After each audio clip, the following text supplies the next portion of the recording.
et le grimoire s'ouvre.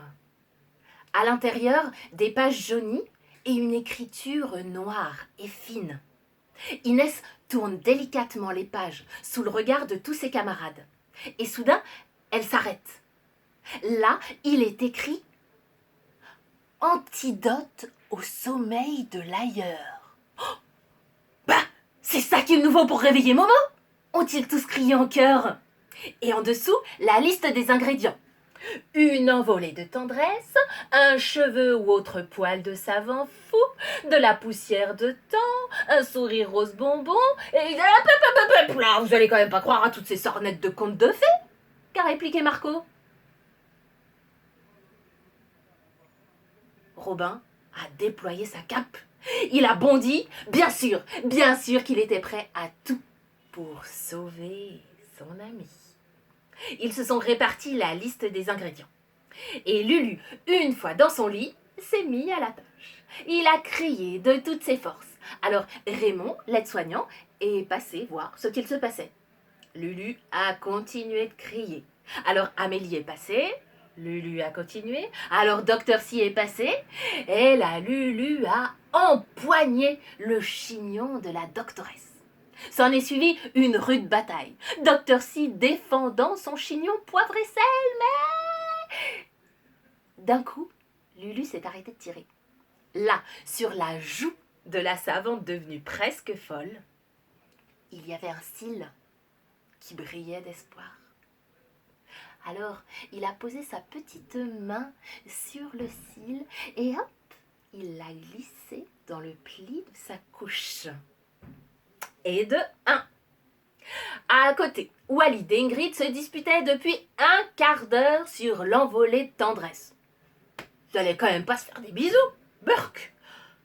Et puis, ils se sont regardés et d'un oui, ils se sont précipités sur le téléphone. Allô? Allô?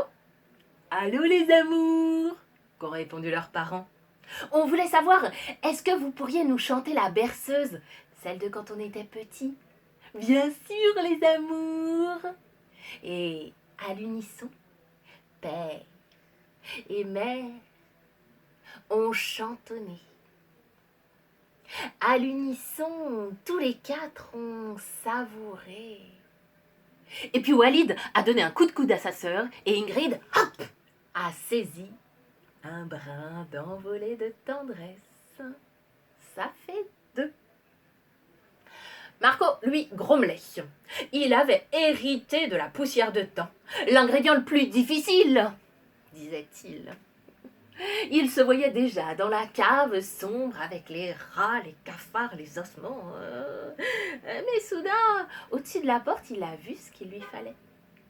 Là, il y avait une horloge qui semblait égrener le temps depuis des siècles ici. Il s'est approché et... c'était de la bonne poussière de temps. Ça fait 3. À cet instant précis, Josiane débarquait dans la chambre d'Inès. Josiane, elle avait la même tenue blanche que tout le monde, mais dans les cheveux, elle avait tout le temps plein de fleurs et sa bouche toujours peinte d'une couleur différente chaque jour. Quand elle débarquait dans une chambre, il pleuvait des sourires. Inès a tendu son sac et Josiane a plongé son visage dans le sac. Et puis, elle s'est relevée. « Bah alors, tu me fais une blague? Y a rien du tout dans ton sac !» Si. Maintenant, il y avait un sourire rose bonbon. Merci Josiane. Ça fait 4.